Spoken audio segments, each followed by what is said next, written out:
Hola compa, aquí te saluda otra vez La Zurda desde su canal de YouTube que se llama No se aburra, porque qué pereza. Y continuando con la lectura de Lengua de Pájaro, les leí en mis videos anteriores hasta el capítulo número 17. Y esta vez voy a tener el gusto de complacerlos leyéndoles el capítulo número 18 de el libro de Lengua de Pájaro de el periodista y escritor guatemalteco Haroldo Sánchez.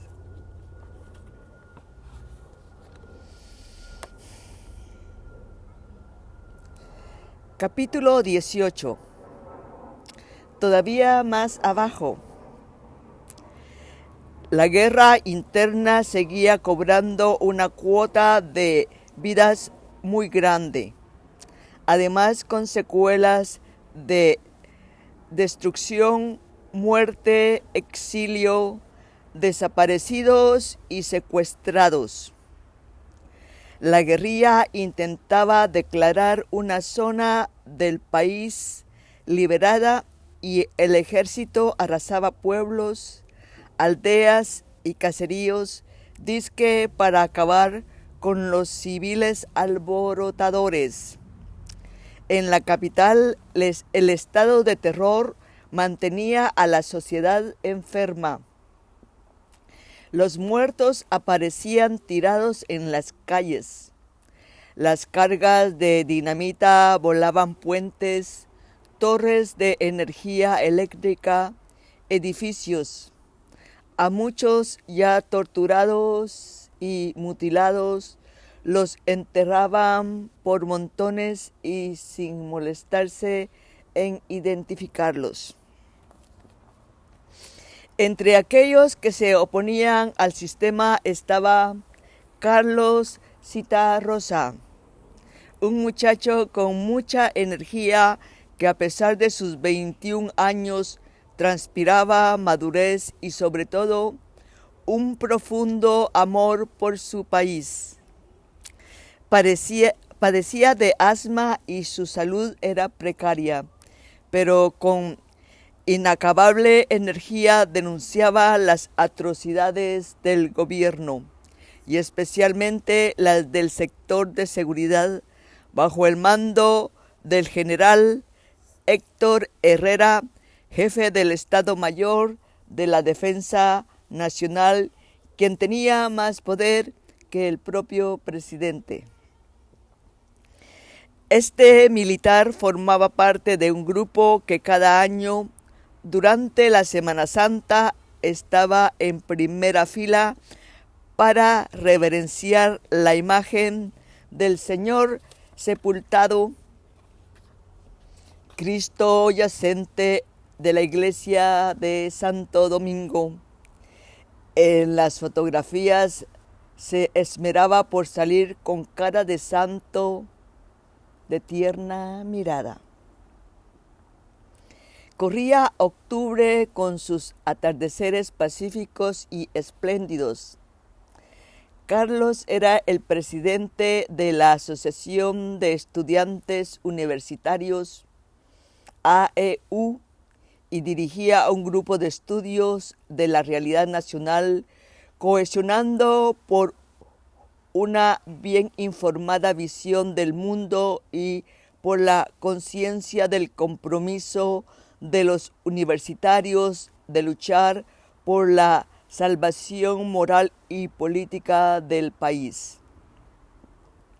El grupo no se limitaba a leer y discutir, sino que actuaban con valentía y trataba de capacitar a los estudiantes para la campaña cívica. Citarrosa, antes de ser presidente de la AEU, pudo optar por las armas, pero no quiso. Aceptó el compromiso de enfrentarse al gobierno de cara al sol, sabiendo que cada día era un regalo. Le preocupaba su familia y temía que su trabajo en la universidad provocara una desgracia, pero estaba orgulloso de ellos porque lo apoyaban. Sospechaba que su nombre estaba en la lista de personas declaradas enemigas del régimen. Era el general Herrera quien decidía aquellos nombres. El militar sentía placer en planificar los secuestros y los asesinatos. Pasaba horas diseñando las estrategias donde decretaba la muerte de otras personas.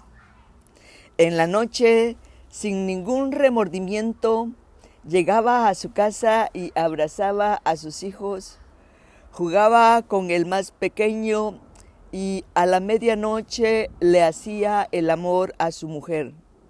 Padre ejemplar, decían sus amigos, que guiaba a sus hijos en la carrera de las armas, aunque jamás preguntaba si querían.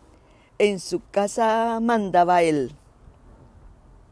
En los primeros días de octubre, Herrera tenía una carpeta con el nombre de Carlos Citarrosa, un nombre que le venía molestando. Crecía su expediente y estaba harto. No permitía que nadie se enfrentara a él. Tenía libertad para hacer cualquier cosa y las órdenes emanaban del presidente y nadie en el ejército se atrevía a cuestionar sus procedimientos. Sabía que era el encargado de hacer el trabajo sucio. Fríamente, con el mayor cuidado, preparó la manera de acabar con Citarrosa.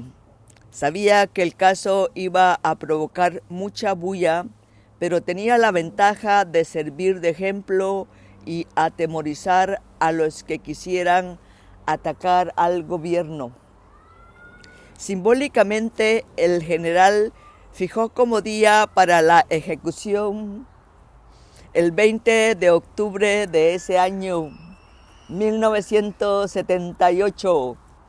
Al final, en el Parque Central, la manifestación que se hacía para recordar el gobierno revolucionario del 44-54, Carlos Citarrosa caminaba entre sus compañeros universitarios después de pronunciar un discurso en la concha acústica del parque.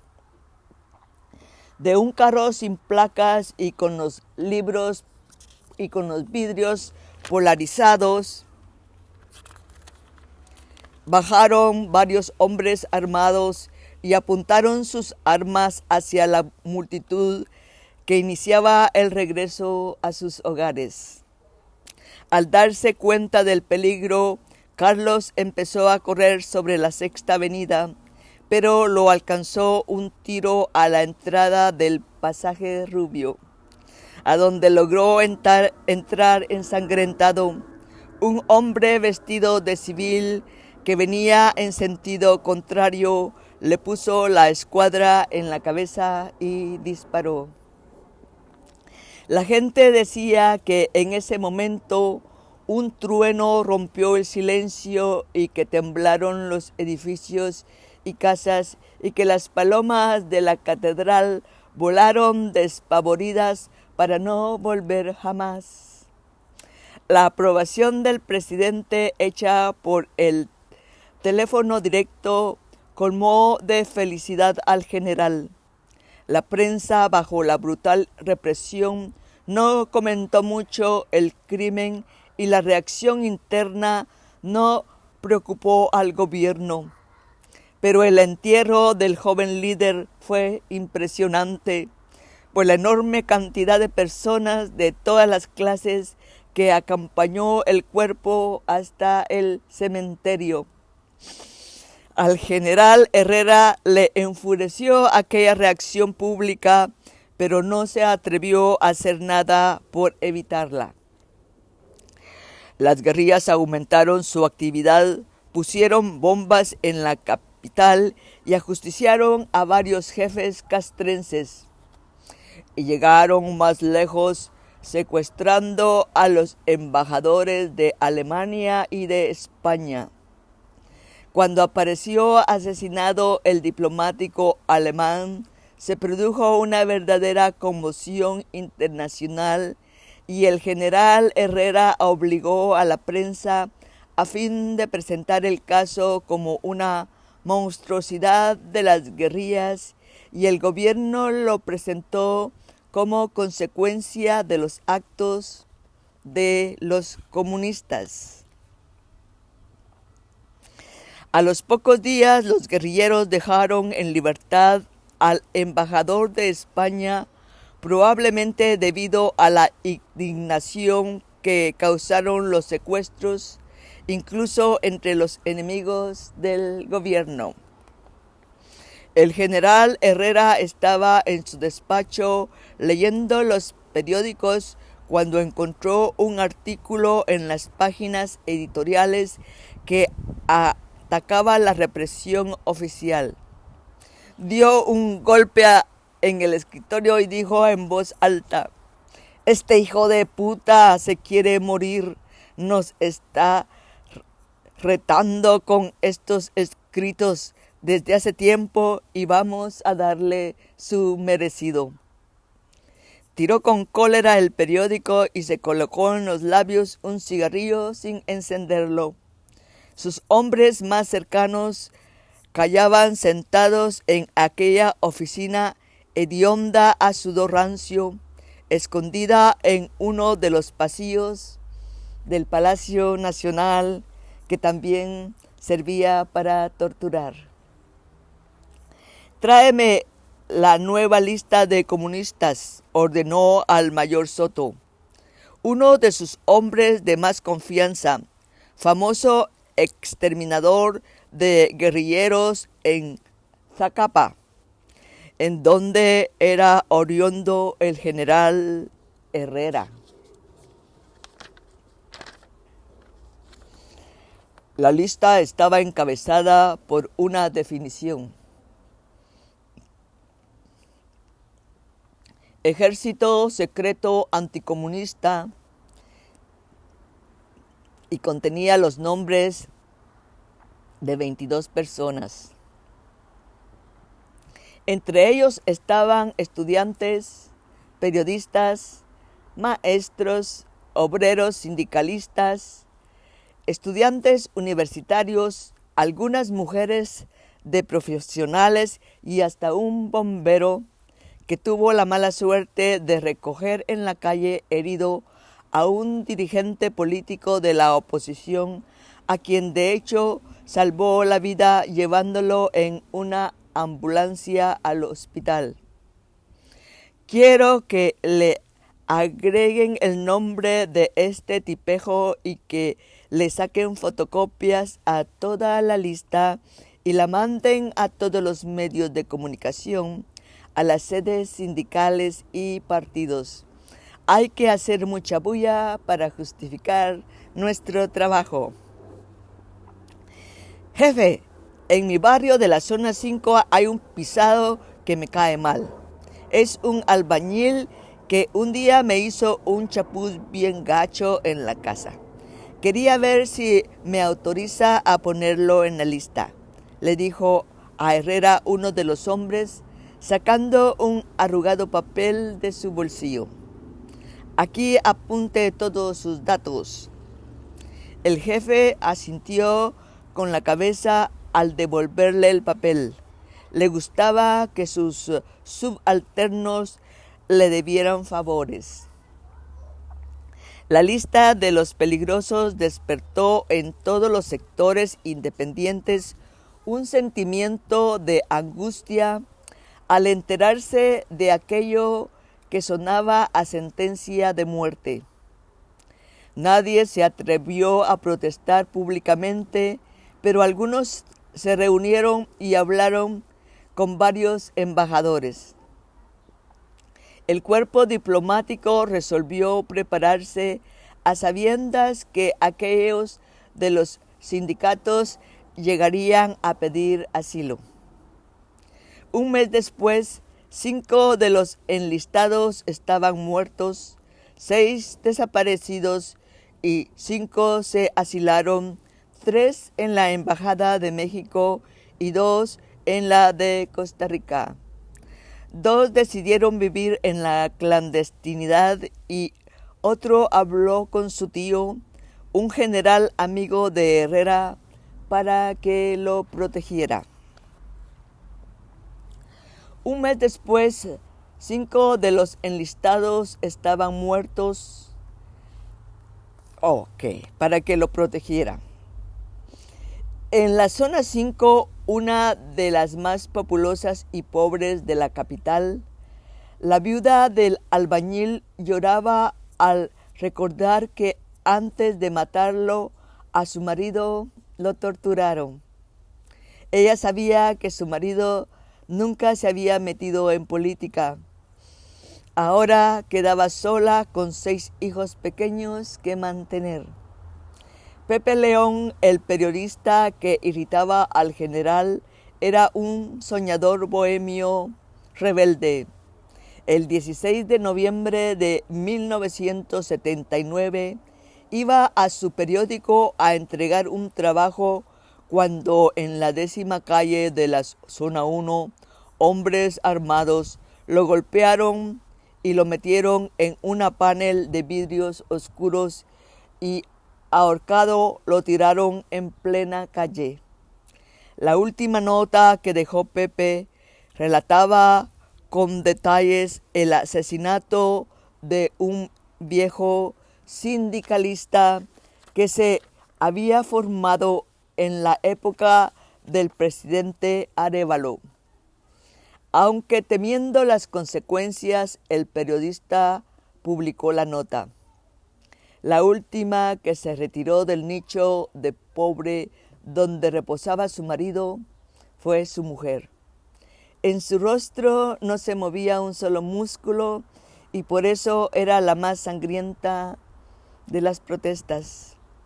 En el momento del secuestro de Pepe León, el general Herrera terminaba de leer su columna, estaba pendiente de la operación cuando lo llamaron por la línea directa. Aquí, Cóndor 3. Atención, Águila 1. Atención, cambio. Aquí, Águila 1. Adelante, Cóndor 3. Cambio. El paquete fue recogido y puesto en su lugar. No hubo ningún problema. Todo en orden. Águila 1, cambio. Excelente. Cambio y fuera, pendiente. Cambio y fuera, pendiente. Se recostó en el mullido sillón, pensó en su hija pequeña, era un dolor de cabeza, tenía que casarse con el hijo de su compadre, el general Morales. Nacieron el mismo mes y eran los más pequeños de cada familia. Cuando nacieron en el hospital militar, los padres borrachos hicieron un juramento de honor. Se cortaron los dedos y unieron la sangre y juraron que sus hijos se casarían. Los militares fueron amigos desde niños, estudiaron la carrera militar y sus estrechos lazos eran conocidos.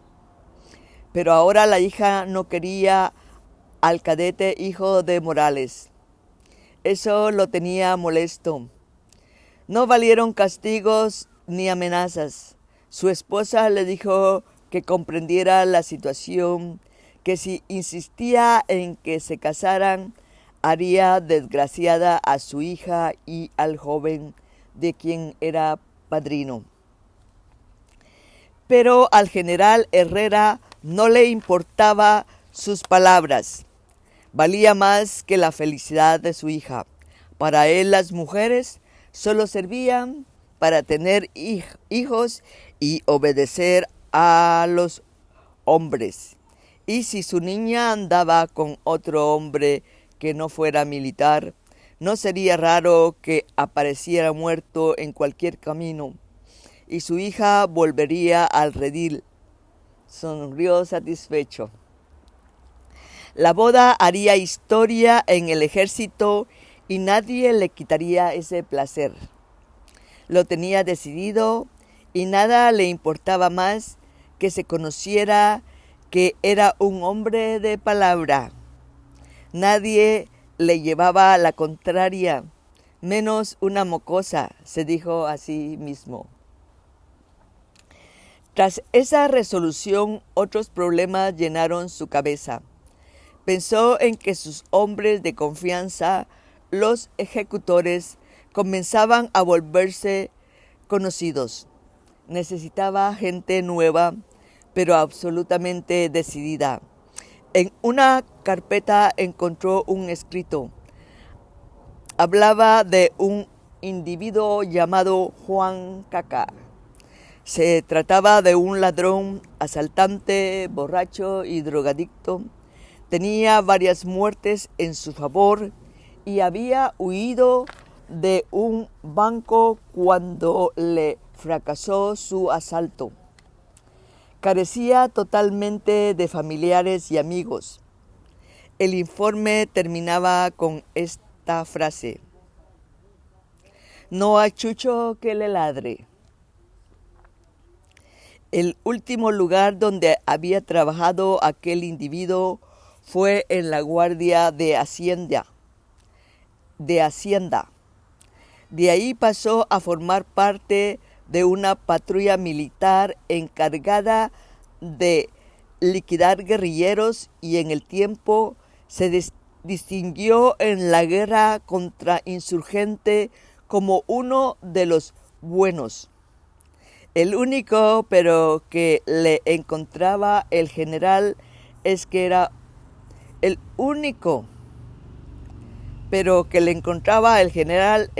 un civil.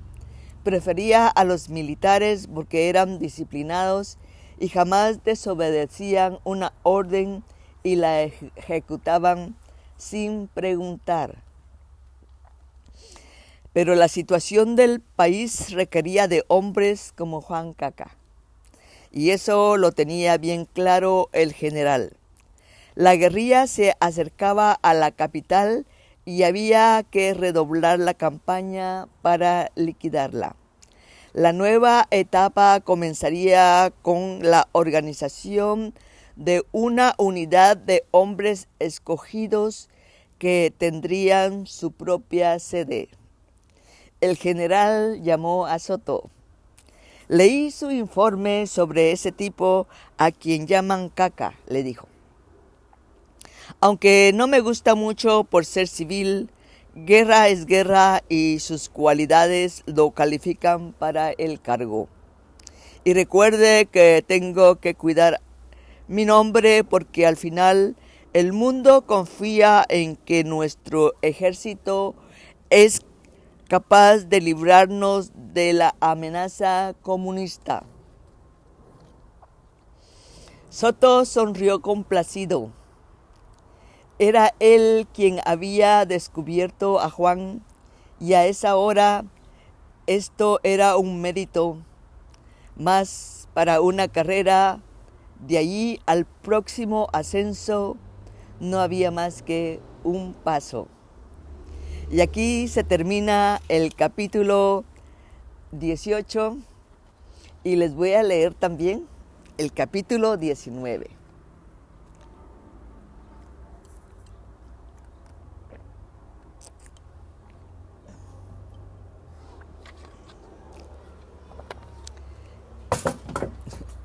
Capítulo 19.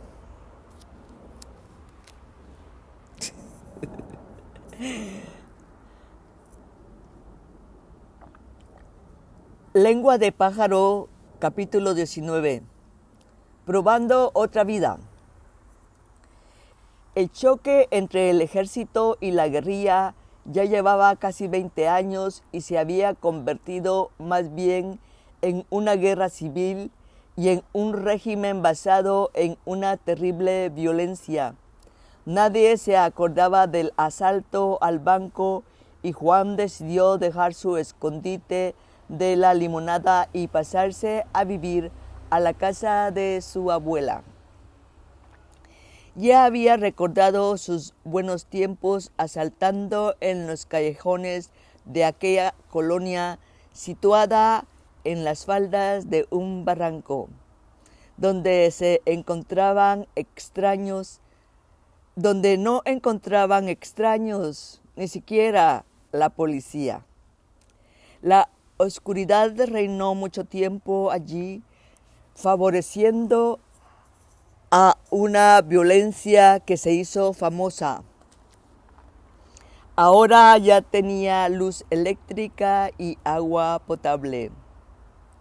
Juan volvió a tomar allí una pandilla que a base de decisión y destreza llegó a imponerse sobre los demás.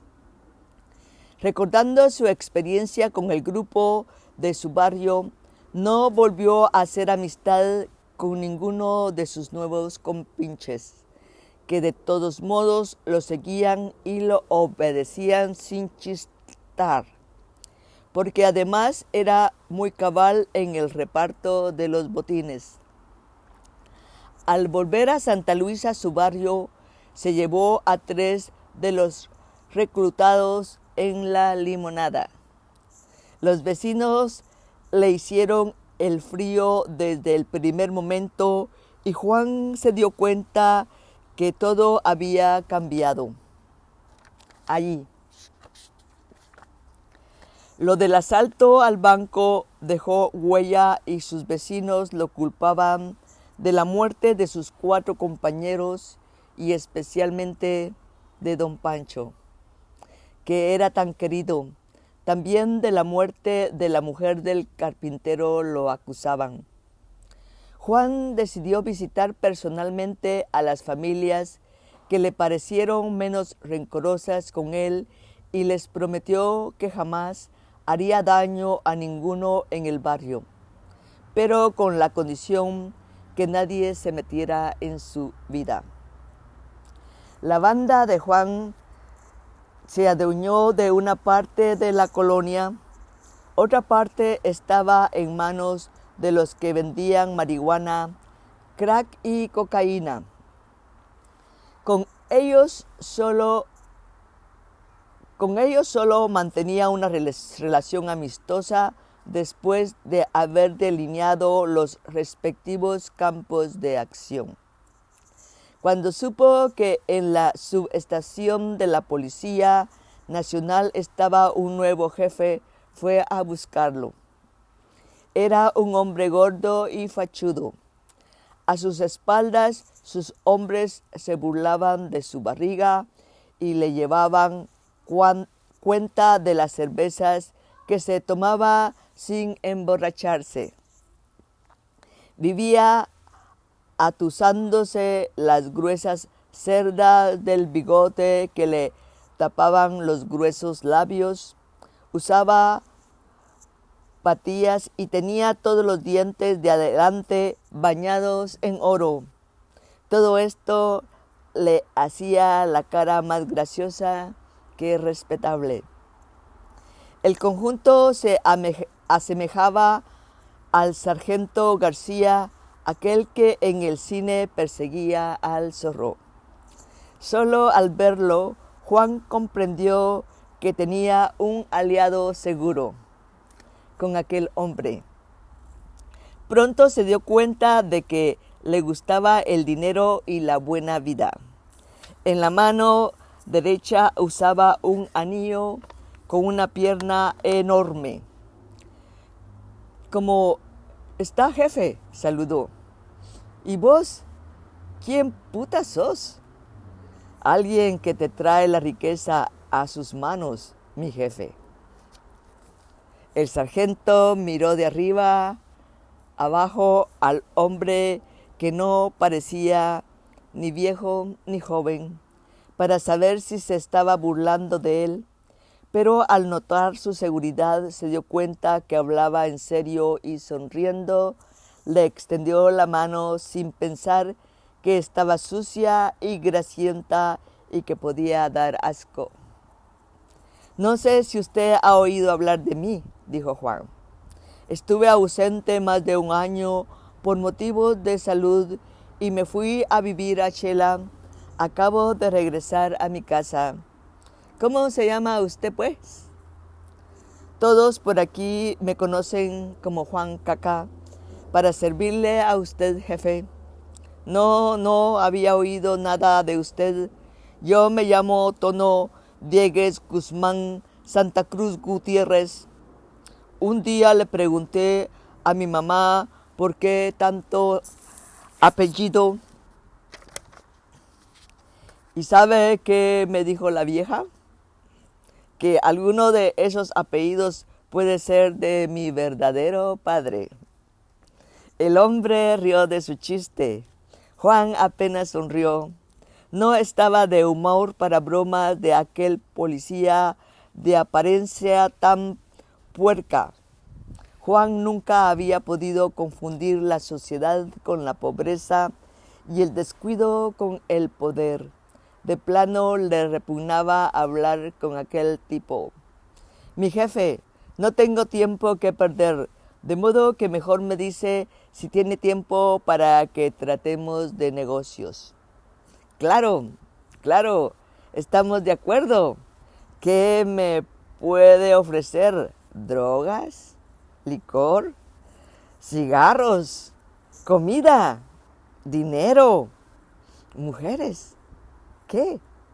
Dijo bruscamente el policía. La mitad de lo que logre recabar en algunos trabajos. Usted se hace el que no sabe nada y yo le traigo cada semana su tajada. ¿Qué le parece? El policía lo miró sin pestañear. A Juan le costaba mantener su mirada, pero tampoco quería comprometer el negocio y continuó calmadamente con su oferta. Si usted y su gente no se meten, creo que en menos de un año tendré una buena fortuna y sin mancharse. Creo que en un año tendrá una buena fortuna y sin mancharse las manos. ¿Qué le parece? ¿De cuánto estamos hablando, usted, Caca? Oiga, primero no me gusta que me diga Caca. Para usted yo soy Juan. ¿Le parece? Luego, si algún día tenemos más confianza, podrá llamarme como quiera. Creo que si todo nos va bien y con su ayuda, podamos llegar a unos cientos de billetes semanales. Unos buenos cientos de billetes. Eso me parece atractivo a usted. Pero, ¿cómo voy a confiar en que no me hará de chivo los tamales? Yo a usted no lo conozco. Mire, jefe, si desde un principio me tiene desconfianza, mejor lo dejemos ahí, contestó Juan, intentando irse. No se me enoje, mi cuate. Solo lo estaba probando, exclamó muy amable el jefe policíaco. Sí, confío en usted. Además, si me quiere dar cuento, aquí hay unos buenos barrotes de puro hierro que mi huevo sí los podrá cortar, agregó el policía, sonando los hierros con un bastón. Entonces, ¿socios?, preguntó Juan. Socios, respondió el jefe. Un apretón de manos selló aquel pacto que podía influir bastante en la suerte de todo el barrio. Toda parte tenía su fuerza y su debilidad, pero la sólidamente común era el amor al pisto y la voluntad de hacerlo a toda costa. ¿Sabe qué podemos hacer, jefe? A partir de hoy, cada vez que demos un golpe, Voy a dejar en el lugar una rosa roja. Será como mi tarjeta de presentación. Se me acaba de ocurrir ahorita y pienso que de esta manera usted podrá llevar la cuenta de cuántos golpes demos. Lo mismo si entramos en una casa o si asaltamos a alguien en la calle. Esta será la mejor manera de sentirnos de acuerdo. ¿No le parece? Excelente, excelente. Qué buena puntada usted. Así me gustan los tratos, dijo el policía, señalando con el dedo el pecho de Juan. Juan empezó sus andanzas inmediatamente y cumplió su promesa de no atacar a nadie de sus vecinos. Esto ayudaba a que todos se hicieran los desentendidos de aquel desmanes. Su casa era la guarida perfecta. Drogas, alcohol, lo único que nunca llevaba eran mujeres. Guardaba un profundo respeto por la cama de su abuela. Creía que ella lo protegía y la reverenciaba con algo parecido a una religión.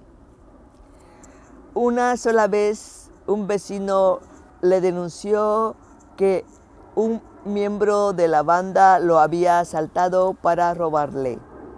Juan buscó al hombre, lo molió a patadas y poniéndole la mano en la piedra de moler, le destrozó un dedo con el martillo. La historia se regó por el barrio y mejoró la simpatía general por Juan. Pronto corrió el rumor de un grupo de asaltantes que dejaba una rosa en el lugar de cada crimen.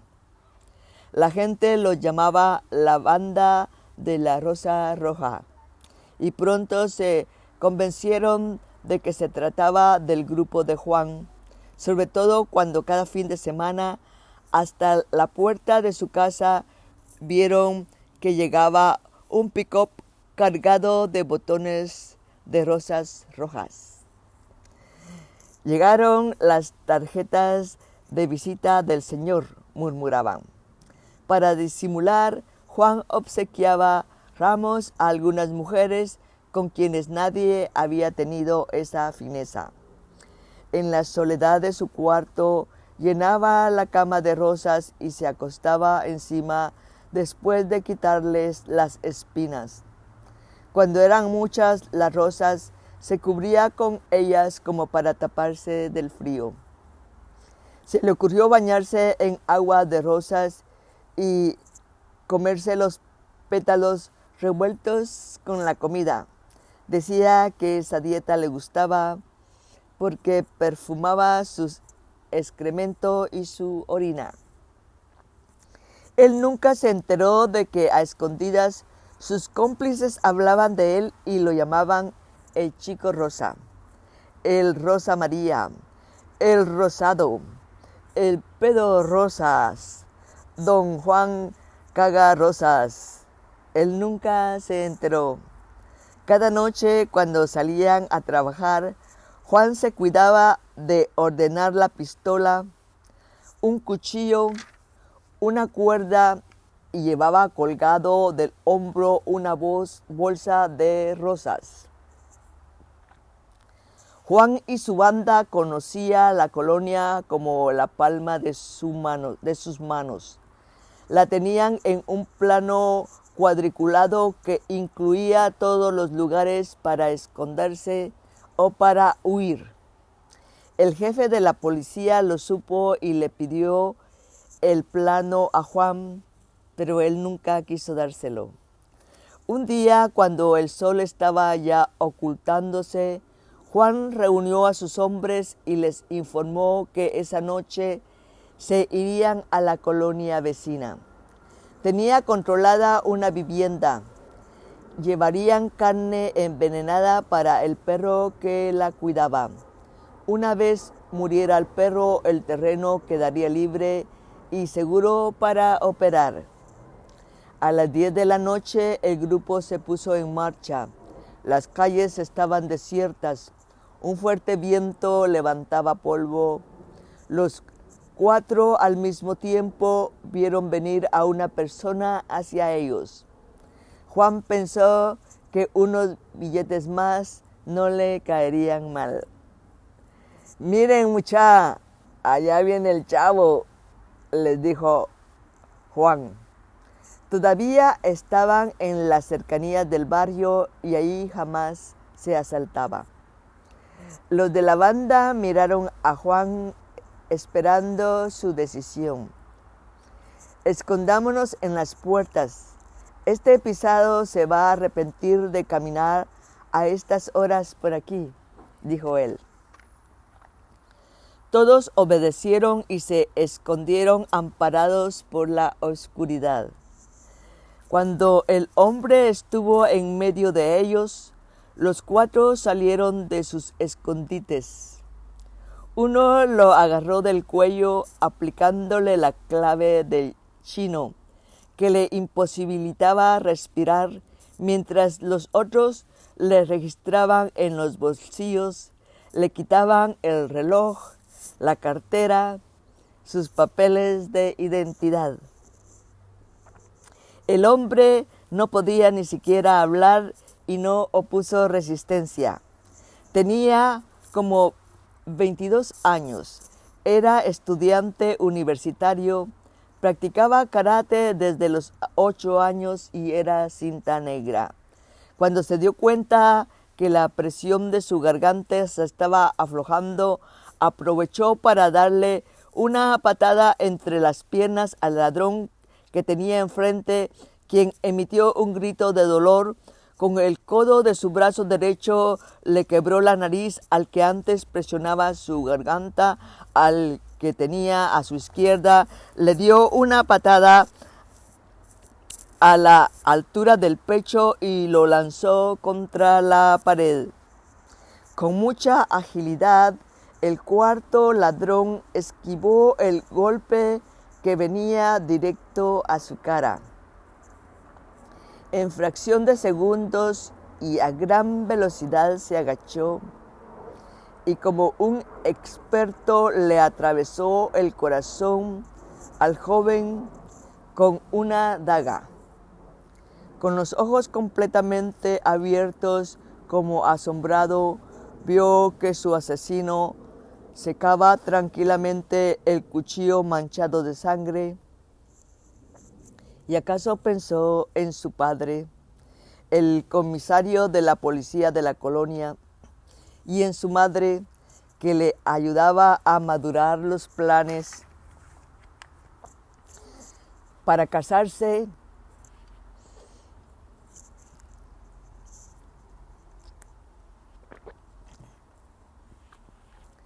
Y en los hijos que no tendría nunca. La vida se le escapaba, pero pudo sentir como una rosa roja rebotaba sobre su pecho ensangrentado. Luego, despacio, bajó la cabeza como para saludar a la muerte y cayó blandamente al suelo.